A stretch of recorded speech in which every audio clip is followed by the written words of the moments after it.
ইন্দোনেশিয়ার জাভা দ্বীপের নির্জন একটি গ্রামে এমন ভয়ঙ্কর একটা অভিশাপ আছে যে ২০ বছর ধরে এই গ্রামে যে শিশু জন্মগ্রহণ করে তার শরীরে কোনো চামড়া থাকে না।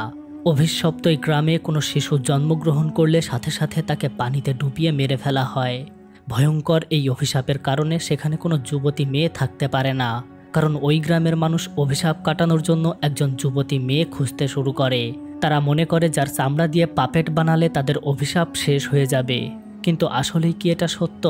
ওই গ্রামের লোকজন এমন ভয়ঙ্কর ভয়ঙ্কর সব কালো জাদু চর্চা করে যা দেখলে আপনার রাতের ঘুম হারাম হয়ে যাবে। আর এই অভিশাপের পেছনে লুকিয়ে থাকা সত্যটাই বা কী? হ্যালো বন্ধুরা, জানতে হলে আপনাকে দেখতে হবে পুরো মুভিটি। তাহলে চলুন দেখা শুরু করা যাক ইন্দোনেশিয়ান হরর মুভি ইমপেতিগুরের সম্পূর্ণ ঘটনা। আপনারা সবাই জানেন ইন্দোনেশিয়াতে প্রচুর পরিমাণে কালো জাদু চর্চা করা হয়। আর এমনই একটা কালো জাদুর ফলে জন্ম নেওয়া মেয়ের নাম মায়া। সে রাস্তার একটি টোল বুথে কাজ করে। একদিন যখন সে তার নাইট ডিউটি করছিল তখন হঠাৎ করে একজন লোক তাকে অনেক ডিস্টার্ব করা শুরু করে। এক পর্যায়ে লোকটি তার গাড়ি থেকে বেরিয়ে একটা রামদা নিয়ে এসে মায়াকে বলে, তোমার নাম রাহায়ু, তোমার জন্ম জাভা দ্বীপের জোসারি গ্রামে।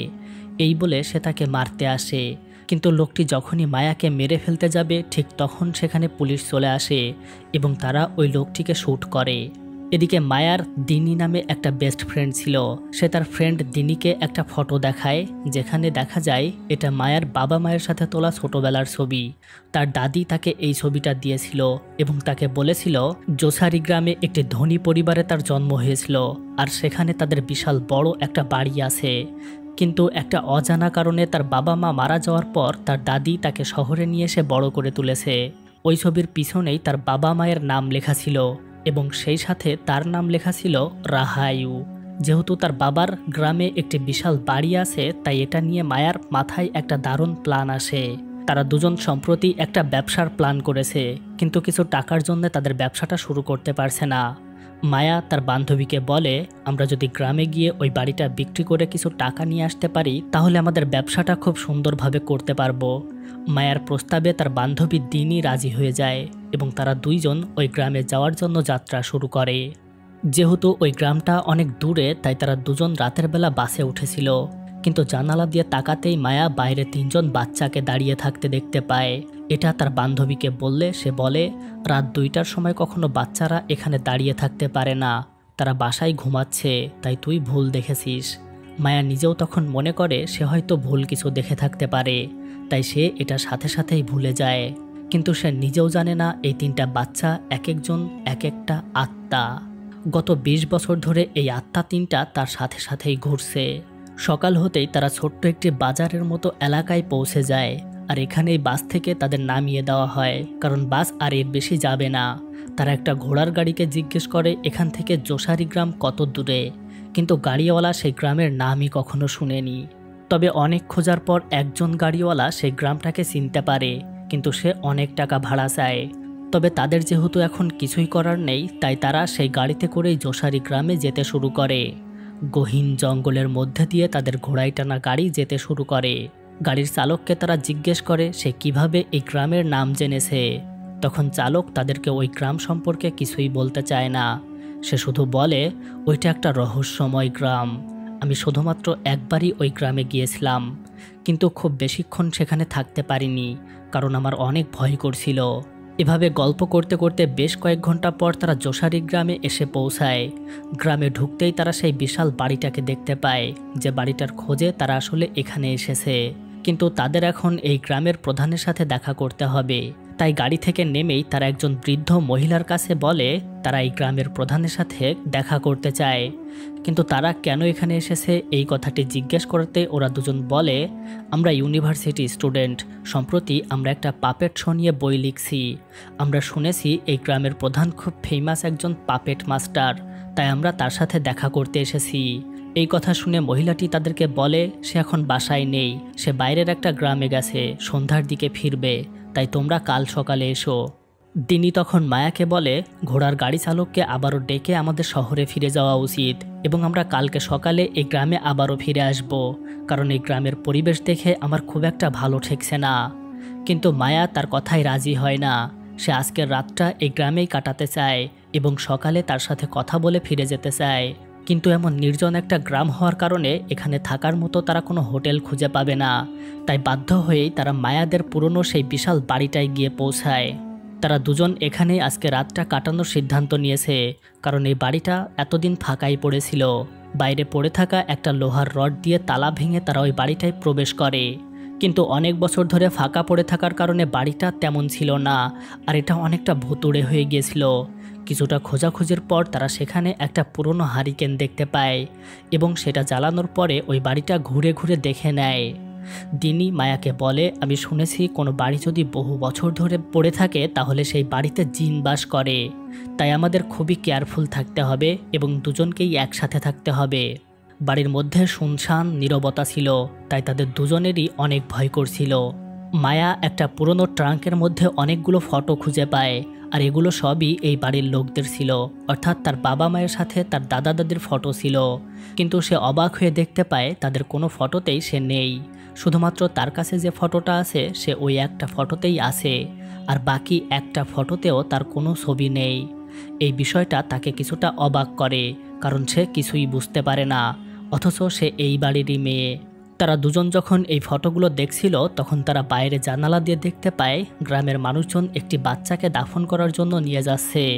এটা দেখে তাদের কাছে খুবই স্বাভাবিক বিষয় মনে হয়, কিন্তু তারা জানতো না এইটার পেছনে লুকিয়ে আছে এই গ্রামের ভয়ঙ্কর সত্য ঘটনা। এরপর তারা দুজন একটি কবরস্থানে যায়, কারণ মায়া চাচ্ছিল তার বাবা মায়ের এবং দাদা দাদির কবরটা একটু দেখার জন্য। অনেক খোঁজাখুঁজির পরে অবশেষে সে তার বাবা মায়ের কবরটা খুঁজে পায়, কিন্তু অনেক বছরের পুরনো হয়ে যাওয়ার কারণে সেখানে আর কোনো স্মৃতিচিহ্নই অবশিষ্ট ছিল না। মায়া তার বাবা মায়ের জন্য দোয়া করে যখন ফিরে যাচ্ছিল তখন তারা দেখতে পায় দূরে দুজন মানুষ অস্ত্র হাতে তাদের দিকে এক দৃষ্টিতে তাকিয়ে আছে। তাদেরকে দেখে মনে হচ্ছে তারা যেন ভয়ঙ্কর কোনো ভূত দেখছে। এই গ্রামের সব কিছুই তাদের কাছে রহস্যজনক মনে হচ্ছিল, কিন্তু তারা বুঝতে পারছিল না আসলে রহস্যটা কী। রাতের বেলা তারা দুজন যখন ঘুমিয়েছিল তখন হঠাৎ অদ্ভুত একটা শব্দে মায়ার ঘুম ভেঙে যায়। দিনিকে ডাকলেও সে উঠতে চায় না, তাই মায়া একাই হারিকেনটা হাতে নিয়ে দেখতে বের হয় আসলে কিসের শব্দ ওটা। তার মনে হয় কোনো বাচ্চা যেন তাকে বারবার ডাকছে। সে বাড়ির বাইরে বের হয়ে দেখার চেষ্টা করে আসলেই ওখানে কোনো বাচ্চা আছে নাকি। দূরে সে কোনো মহিলার কান্নার আওয়াজ শুনতে পায়। আসলে গ্রামের একটা মহিলার বাচ্চা হওয়ার জন্য প্রসব বেদনা উঠেছিল, তবে তার যখন বাচ্চা হয় তখন দেখা যায় এই গ্রামের অভিশাপ অনুযায়ী যথারীতি একটা চামড়া ছাড়া বাচ্চা হয়েছে। আর এই কারণেই ওই গ্রামের প্রধান সুপ্ত নামের সেই লোকটি তাকে পানিতে ডুবিয়ে মেরে ফেলে। সকালবেলা মায়া এবং দিনির ঘুম ভাঙতেই তারা দেখতে পায় আজকেও আবারও একটা বাচ্চাকে দাফন করার জন্য কবরস্থানে নিয়ে যাওয়া হচ্ছে। এই ব্যাপারটা তাদের কাছে খুবই অদ্ভুত লাগে, তাই তারা গ্রামের লোকজনের পিছু পিছু কবরস্থানের দিকে যেতে শুরু করে। পরপর 2 দিন 2জন বাচ্চা মারা গেল। এটা দেখে তারা দুজনেই বুঝতে পারে কিসের জন্য এখন পর্যন্ত তারা এই গ্রামে কোনো বাচ্চা দেখতে পায়নি। তারা যখন দেখছিল তখন লোকগুলো তাদের দিকে কেমন অদ্ভুত চোখে চেয়েছিল, আর এই কারণেই তারা চলে যাচ্ছিল। ঠিক তখন ওই গ্রাম প্রধান তাদেরকে ডাকে। কিসের জন্য তারা এই গ্রামে এসেছে এটা জিজ্ঞেস করাতে তারা দুজনেই বলে তারা ইউনিভার্সিটির স্টুডেন্ট, তারা তাদের একটা বই লেখার জন্য এই গ্রামে এসেছে। এই কথা বললে গ্রাম প্রধান তাদেরকে আজকের সন্ধ্যায় তার বাড়িতে আসতে বলে। চলে আসার সময় মায়ার বান্ধবী তাকে বলে, এই গ্রামের মানুষগুলোকে দেখে আমার কেমন যেন রহস্যজনক মনে হচ্ছে, তাই আমাদের যত দ্রুত সম্ভব এই গ্রাম থেকে এক্ষুনি চলে যাওয়া উচিত। কিন্তু মায়া তার এই কথায় কোনো পাত্তা দেয় না, কারণ সে যেভাবেই হোক গ্রাম প্রধানের সাথে কথা বলেই যেতে চায়। এরপর দিনিকে পুরনো ওই বাসায় ফিরে যেতে বলে মায়া খাবার কিনতে যায়। গ্রামেরই একটি মেয়ে সেখানে খাবার বিক্রি করছিল। খাবার কিনতে কিনতে মায়া ওই মেয়েটির কাছে জিজ্ঞেস করে সে ওই পুরনো বড় বাড়িটা সম্পর্কে কিছু জানে কিনা। ওই মেয়েটির পিছনেই একজন বৃদ্ধা মহিলা বসেছিল। মায়ার প্রশ্নে ওই মহিলাটি তাকে বলে ওটা একটা অভিশপ্ত বাড়ি, ওই বাড়ির সবাই মারা গেছে। যেহেতু মহিলাটি অনেক পুরনো জাভা ভাষায় কথা বলছিল তাই সে কিছুই বুঝতে পারে না, কিন্তু ওই মেয়েটি তাকে শুধুমাত্র এইটুকু বলে, এছাড়া সে আর কিছুই তাকে বলে না। মায়া খাবার আনতে গেলে দিনি গোসল করছিল, কিন্তু তখনই গ্রাম থেকে 2জন লোক তাদের সাথে দেখা করতে আসে। একজন লোক দিনিকে বলে, আমরা শুনলাম আজকে রাতে নাকি আপনারা 2জন মেয়ে এখানেই রাত কাটিয়েছিলেন, কিন্তু এখানে থাকা মোটেও আপনাদের উচিত হয়নি, কারণ এই বাড়িটা বহু বছর ধরে পড়ে আছে। এটা আপনাদের জন্য ভয়ঙ্কর অশুভ হতে পারত। তাকে ভালো পরামর্শ দেওয়ার কারণে দিনই লোকটিকে ধন্যবাদ জানায়, কিন্তু পরক্ষণেই সে লোকটিকে জিজ্ঞেস করে এই বাড়িটার আসল মালিক কে। লোকটি তাকে জানায় একটা পরিবার এখানে থাকতো এবং সেই পরিবারের একজন মাত্র মেয়ে বেঁচে আছে, আর সেই এখন এই বাড়ির মালিক। আমাদের গ্রাম প্রধানের কাছে এই বাড়ির সমস্ত ডকুমেন্টস সংরক্ষিত আছে। সেই মেয়েটি এসে এই বাড়িটির দাবি করলে তাকে সব কিছু বুঝিয়ে দিবেন। এটা বলার সাথে সাথে দিনই তাদেরকে বলে আসলে আমরা এই বাড়িটার জন্যই এসেছি, আর আপনি যে মেয়েটির কথা বলছেন তার নাম কি রাহায়ু? লোকটি যখন বলে আপনি কিভাবে এই নামটি জানলেন, তখন দিনই তাকে বলে আসলে আমার নামই রাহায়ু, আর আমরা এই বাড়িটার জন্যই এখানে এসেছি। এই কথা শোনার সাথে সাথে লোকটি তাকে তাদের গ্রাম প্রধানের কাছে নিয়ে যেতে চায়, কিন্তু তাকে এখনই যেতে হবে কারণ কিছুক্ষণের মধ্যেই ওই গ্রাম প্রধান বাইরে চলে যাবে, আর সে 3 দিনে এখানে আসবে না। দিনি যখন এই কথা জানতে পারে তখন সে মায়ার ফিরে আসার অপেক্ষা না করেই তাদের পিছু পিছু যেতে শুরু করে।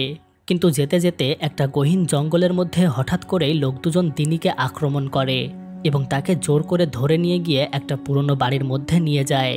তারপর তারা দিনিকে একটা দড়ি দিয়ে উল্টো করে বেঁধে ঝুলিয়ে রাখে। আসলে এত বছর ধরে এই গ্রামের সবাই রাহায়ু নামের সেই মেয়েটাকেই খুঁজে বেড়াচ্ছিল, আর এখন এই মেয়ে নিজেই এই গ্রামে এসেছে। সুতরাং এখন তারা চাইলে তাদের অভিশাপ কাটিয়ে ফেলতে পারে। আর এই অভিশাপ কাটাতে হলে যেহেতু তারা বিশ্বাস করে এই মেয়েটির শরীরের চামড়া কেটে নিয়ে সেটা দিয়ে পাপেট বানালে তাদের গ্রামের অভিশাপ শেষ হয়ে যাবে, তাই তারা তার শরীরে চামড়া কাটার জন্য প্রস্তুত হয়। কিন্তু হঠাৎ করে সেখানে একজন বৃদ্ধ মহিলা চলে আসে। আসলে এই মহিলাটি সুপ্তাদি অর্থাৎ এই গ্রাম প্রধানের মা। সে আসার সাথে সাথে দিনিকে মেরে ফেলে এবং তার ছেলেকে বলে তোমরা কেন এত দেরি করছো, খুব শীঘ্রই আমাদের 2জন মেয়ের বাচ্চা হবে, তাই আমাদের তাড়াতাড়ি করা উচিত যাতে আমরা তাদের বাচ্চাগুলোকে বাঁচাতে পারি।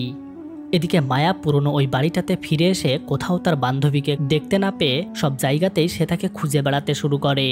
খুঁজতে খুঁজতে সে গ্রাম প্রধানের বাড়িতেও চলে আসে, কিন্তু সে যখন তাকে বলে আমি আমার বান্ধবীকে খুঁজে পাচ্ছি না, তখন গ্রাম প্রধান তাকে তার ঘরের মধ্যে বসতে বলে এবং সে তার লোকজন দিয়ে তার বান্ধবীকে খুঁজে দেবে এটা বলে।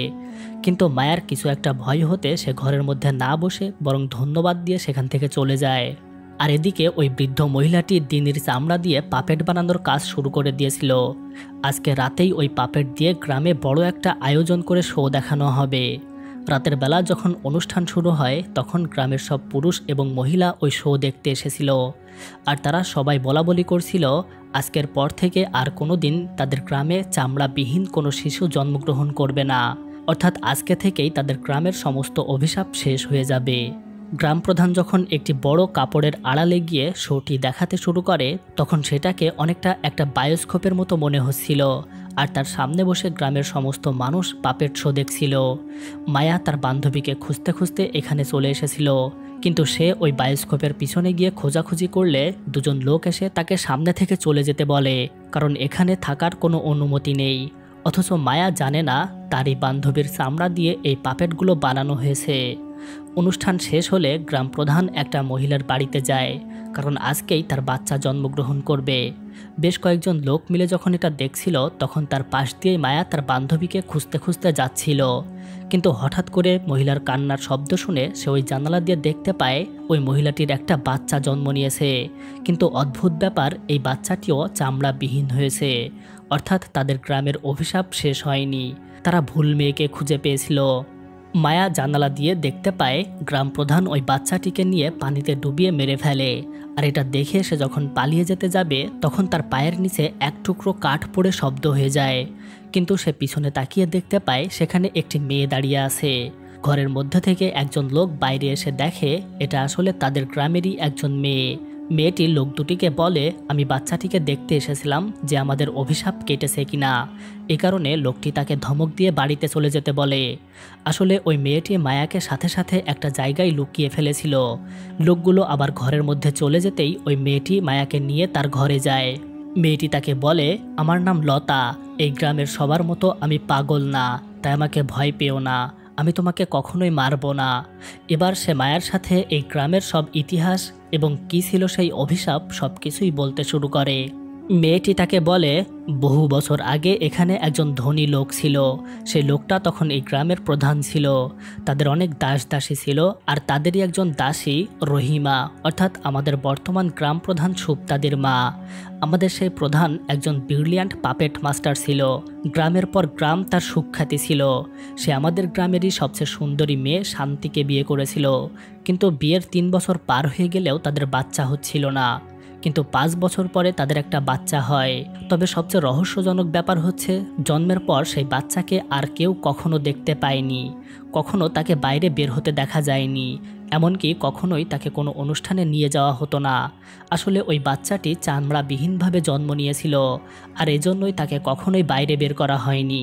বাচ্চাটি জন্মের 5 বছর পরে হঠাৎ করে একদিন আমাদের গ্রাম থেকে 3টা বাচ্চা নিখোঁজ হয়ে যায়। গ্রামের সবাই খুঁজেও তাদেরকে খুঁজে পাওয়া যায়নি। বাচ্চাগুলো মিসিং হওয়ার কয়েক মাস পরে গ্রামের লোকজন দেখতে পায় গ্রাম প্রধান তার মেয়েকে বাইরে বের করেছে, কিন্তু সে খুবই সুন্দরী, আর সেদিনই জানা যায় মেয়েটির নাম রাহায়ু। কিন্তু তাকে দেখার পর থেকে গ্রামে গুঞ্জন ওঠে গ্রাম প্রধানই হয়তো হারিয়ে যাওয়া মেয়েগুলিকে কিছু করেছে, কিন্তু তার সামনে গিয়ে এই কথা বলার সাহস কারো নেই। কিন্তু একদিন সুপ্তাদি অর্থাৎ রহিমার ছেলে সবাইকে বলে, আমাদের গ্রাম প্রধান তার মেয়েকে বাঁচিয়ে রাখার জন্য প্রতিনিয়ত কালো জাদু চর্চা করে। এই কথা যখন সব জায়গায় ছড়িয়ে পড়ে, তখন একদিন পাপেট শো করতে করতে হঠাৎ সে পাগল হয়ে যায় এবং সেখানে থাকা সবাইকে মেরে ফেলে, এবং সে নিজেও শেষ হয়ে যায়। এরপর একজন বিশ্বস্ত দাসী রাহায়ুকে চুরি করে শহরে নিয়ে চলে যায় এবং সেখানেই তাকে বড় করে তোলে। সেই দিন থেকেই এ গ্রাম অভিশপ্ত হয়ে যায় এবং এখানে জন্ম নেওয়া প্রতিটা বাচ্চা চামড়া ছাড়া জন্মগ্রহণ করে। তারপর সুপ্ত সবাইকে বলে, আমরা যদি রাহায়ুর চামড়া দিয়ে পাপেট বানাতে পারি, তাহলেই আমাদের এই গ্রাম থেকে অভিশাপ শেষ হবে। গল্প করতে করতে মায়া দেওয়ালে একটি ছবি ঝুলানো দেখতে পায়। ছবির এটা লতার কি হয় এটা জিজ্ঞেস করাতে সে বলে, এটাই হচ্ছে আমার স্বামী। সে 3 মাস আগে শহরে গেছে আমাদের বাচ্চার জন্য কোনো চিকিৎসা আছে কিনা খুঁজে বের করার জন্য। এটা বলে সে মায়ার হাতটা নিজের পেটের ওপর রাখে, অর্থাৎ লতা প্রেগনেন্ট। কিন্তু সবচেয়ে অদ্ভুত ব্যাপার হচ্ছে, এটাই সেই লোক যে মায়াকে মেরে ফেলতে গিয়ে পুলিশের গুলিতে কিছুদিন আগেই মারা গেছে। এবার মায়া বুঝতে পারে লোকটি কেন তাকে মারতে গিয়েছিল। এদিকে গ্রামের সবাই মায়াকে খুঁজে বেড়াচ্ছিল।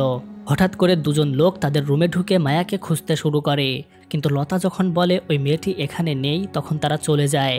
তারা চলে যেতেই লতা তাকে বলে, তোমার এখানে থাকা মোটেও উচিত না, যত দ্রুত সম্ভব আমাদের গ্রাম ছেড়ে পালিয়ে যাও। এই বলে তারা 2জন জঙ্গলের মধ্য দিয়ে পালাতে শুরু করে। মায়া তার মোবাইল ফোন দিয়ে পুলিশের কাছে ফোন দিয়েছিল। পুলিশ একজন লোক নিয়ে তাকে নিয়ে যেতে আসছিল, কিন্তু যেতে যেতে মায়া লতাকে ডেকে বলে দেয় আসলে তার হাজব্যান্ডের সাথে কি হয়েছে। আর এই কথা শুনে লতা সেখানেই স্তব্ধ হয়ে বসে পড়ে। কিছুক্ষণের মধ্যেই সেখানে পুলিশ চলে আসে, কিন্তু দুর্ভাগ্যের বিষয় গ্রামের মানুষগুলো মায়াকে খুঁজতে খুঁজতে এখানে চলে এসেছিল, কিন্তু তার সাথে আসা লোকটিও এই গ্রামেরই একজন মানুষ ছিল। তাই ওই লোকটি পুলিশ অফিসারের কাছে তার ফোনটি চায় এবং সে মায়াকে ফোন দিয়ে ধরে নিতে চায়, কিন্তু পুলিশ লোকটি তার কাছে ফোন দিতে না চাইলে সে ওখানেই তাকে গুলি করে মেরে ফেলে। এটা দেখে মায়া সাথে সাথে তার ফোনটি দূরে ছুঁড়ে ফেলে দেয়, আর ওই লোকগুলো কল দিলেই ফোনটি বেজে ওঠে। আর এদিকে মায়া পালিয়ে যেতে শুরু করে। দৌড়াতে দৌড়াতে সে একটি রাস্তায় উঠে আসে, তারপর একটি গাড়িতে উঠে পড়ে। কিন্তু কিছুটা পথ যেতেই গাড়ির চালক তার পাশেই একটি মেয়ের আত্মা দেখতে পায়, তাই সে একটি গাছের সাথে ধাক্কা মারে। মায়া গাড়ি থেকে পড়ে যেতেই তার সামনে সেই 3টি আত্মা আসে। তারপর তার মধ্যে ঢুকে তাকে পিছনের সব ইতিহাস দেখাতে শুরু করে। সুপ্ত আর তার মা শান্তির আসলে প্রেম ছিল, কিন্তু টাকার জোরে তার বিয়ে হয় ধনী গ্রাম প্রধানের সাথে। কিন্তু একদিন রাতের বেলা তার মা সুপ্তর সাথে মিলিত হয়। তবে ঘর থেকে বেরিয়ে যাওয়ার সময় সুপ্তর মা রহিমা তাকে দেখে ফেলে এবং তার মাথা থেকে কিছুটা চুল ছিঁড়ে নেয়। এরপর ভিতরে গিয়ে তার ছেলের মাথা থেকেও কিছুটা চুল ছিঁড়ে নিয়ে সে ওই চুল দিয়ে কালো জাদু করতে শুরু করে, যাতে করে তাদের বাচ্চার চেহারা মানুষ বুঝতে না পারে। মূলত এই কারণেই রাহায়ু বা মায়া জন্মের সময় চামড়া ছাড়া জন্মগ্রহণ করেছিল। নিজের মেয়েকে ভালো করার জন্য গ্রাম প্রধান 3টি বাচ্চাকে নিখোঁজ করে দিয়ে তাদের চামড়া দিয়ে মায়াকে ভালো করে তোলে এবং কিছুটা তার বানানো পাপেটগুলোতে লাগিয়ে দেয়। তারপর বাচ্চাগুলোকে তার মেঝেতে দাফন করে। কিন্তু কিছুদিন যেতেই সুপ্ত গ্রাম প্রধানকে মেরে নিজেই গ্রাম প্রধান হয়ে যায় এবং পাপেট শো দেখাতে শুরু করে।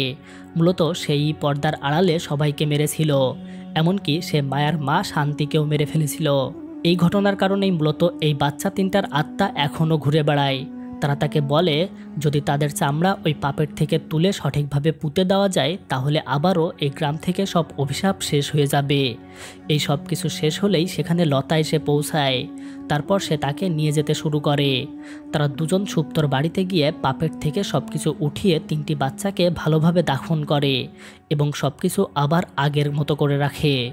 তারা দুজনেই দেখতে পায় মেয়ে তিনটি অদৃশ্য হয়ে গেল, অর্থাৎ এখন থেকে তাদের সমস্ত অভিশাপ শেষ হয়ে গেল। এরপর লতা মায়াকে এই গ্রাম থেকে চলে যেতে বলে, কারণ তার কাজ এখন শেষ হয়ে গেছে। কিন্তু মায়া যেতে চায় না, কারণ আজকেই একটি মেয়ের ডেলিভারি হবে, সুতরাং সে দেখে যেতে চায় আসলেই ওই অভিশাপ কেটে গেছে কিনা। কিন্তু তারা যখন লুকিয়েছিল তখন সেখানে গ্রামের লোকজন চলে আসে এবং মায়াকে তারা বেঁধে ফেলে। তারপর তারা যখন তাকে মেরে ফেলতে যাবে ঠিক তখনই সেখানে ওই বাচ্চাটাকে নিয়ে লতা হাজির হয়ে যায় এবং সে ঘোষণা করে এই গ্রাম থেকে সব অভিশাপ কেটে গেছে এবং এই বাচ্চাটা সুন্দরভাবে জন্ম নিয়েছে। যেহেতু এখন সমস্ত অভিশাপ কেটে গেছে তাই গ্রামের লোকজন মায়াকে চলে যেতে দেয়। মায়া দৌড়াতে দৌড়াতে সেই রাস্তায় উঠে আসে এবং একটা সবজির গাড়ি যেতে দেখে ওই গাড়ির মধ্যে উঠে পড়ে। হ্যালো বন্ধুরা, এই গল্পটি এখানেই শেষ হয়। আপনি যদি এমন সব হরর মুভি পছন্দ করেন তাহলে আমাদের চ্যানেলটি এক্ষুনি সাবস্ক্রাইব করে রাখতে পারেন। তো দেখা হবে আরও নতুন কোনো হরর মুভি নিয়ে। ততদিন পর্যন্ত ভালো থাকবেন, সুস্থ থাকবেন।